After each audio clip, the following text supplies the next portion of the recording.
तुम्ही मागच्या काही दिवसापासून काही व्हिडिओज येतात, ते जर तुम्ही पाहिलात तर तुम्हाला अंदाज येईल की कशा प्रकारचे रिझल्ट्स बनवले गेले.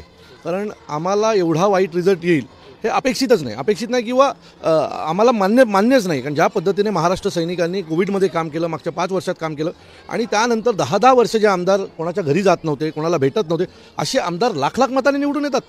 हे अशक्य, अकल्पनीय आहे. आणि मी खात्रीने सांगतो की EVM शिवाय ही गोष्ट अशक्य होती. यात EVMचा खूप मोठा रोल आहे. कारण आपल्या सरकारकडे पैशाची कमी नाही आहे. आज एक व्हिडिओ मी सकाळी पाहिला, तर त्या व्हिडिओमध्ये 53 करोड रुपये देऊन 66 उमेदवार कसे पाडावेत याच्या बाबतीत एका मोठ्या चॅनलने स्टिंग केलेलं आहे. त्याच्यासोबत 2 दिवसापासून एक व्हिडिओ फिरतोय गावातल्या 2 मुलांचा, 2 मित्रांचा, की तुझ्या गावात काय झालं, एक त्याला विचारतोय. तो त्याला सांगतो, चला माझ्या गावात मतदान झालं 1600 आणि BJPला पडले 2100. हे कसं शक्य आहे? कन्नडमधलं आता एक पाहिलं मी, ऑफिशियली पेजवर एकाने टाकलेलं आहे की कन्नडमध्ये पण मतांची संख्या म्हणजे झालेलं मतदान आणि मोजलेलं मतदान यात तफावत आहे. सो हे सगळ्या गोष्टी पाहिल्याच्या नंतर EVMने घात केला. EVMमुळे भारतीय जनता पक्षाचा जसा विजय झाला तसे अनेक पक्षांना उतरता कळायला लागली. हे सगळं जे शक्य झालं ते फक्त EVMमुळे झालं. कारण जर संपूर्ण महाराष्ट्रात तुम्ही बघाल तर एवढं मोठं यश आल्याच्या नंतर भारतीय जनता पक्ष सोडा, इतर लोकांमध्येही त्याच्या बाबतीत आनंद नाही आहे. अनेक लोक प्रश्न विचारतात, आमचं मत गेलं कुठे? सो मला वाटतं मत गेलं कुठे, तर ते मत गेलं EVMच्या घशात आणि भारतीय जनता पक्षाच्या घशामध्ये. मी पुन्हा सांगतो की तुम्ही कितीही एकत्र आलात, किती ओरडलात, होणार काही नाही आहे.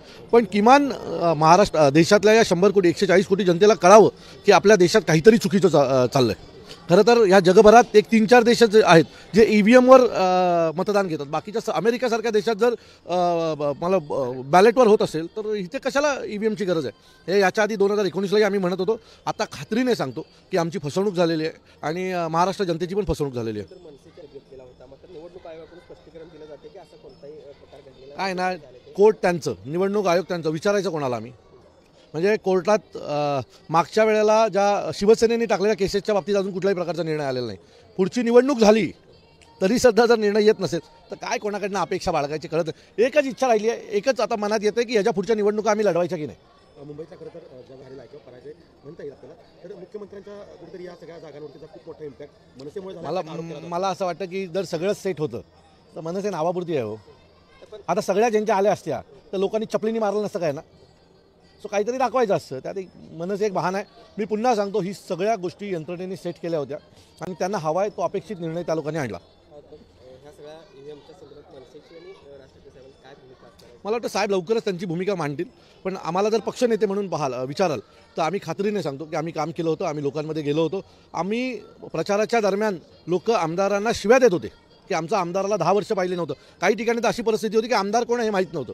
जर अशा लोकांना तुमचं मत आहे की लोकांनी डोळे टाकून मतदान केलं असेल तर मला असं वाटतं की ही गोष्ट खोटी आहे. कारण निवडणुकीच्या प्रचाराच्या दरम्यान कुठेही भारतीय जनता पक्षाची लाट दिसत नव्हती.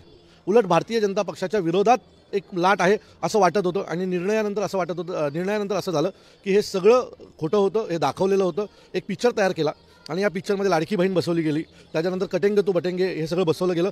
पण ना कटोगे ना बटोगे किंवा लाडकी बहीण असं कुठलंही नव्हतं. यांना एक कारण पाहिजे होतं एवढ्या मोठ्या यशाचं. ते कारण त्या लोकांनी पुढे केलं. बॅक ऑफ माइंड त्यांनी जे करायचं होतं ते EVMमध्ये केलं.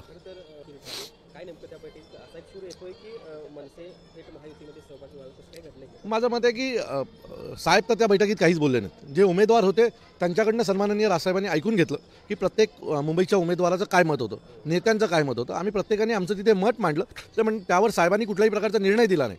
आम्हाला फक्त ऐकून घेतलं आणि मी लवकरच या सर्व विषयांवर बोलीन असं साहेबांनी आम्हाला सांगितलेलं आहे. सो साहेब कधी बोलतात याची आम्ही वाट पाहतो आणि जेव्हा साहेब बोलतील त्यावेळेला नक्कीच महाराष्ट्रात काय झालं हे संपूर्ण महाराष्ट्रातल्या जनतेला कळेल. तर मित्रांनो, तुम्हाला काय वाटतं या व्हिडिओबद्दल हे कमेंटमध्ये नक्की कळवा. जय महाराष्ट्र.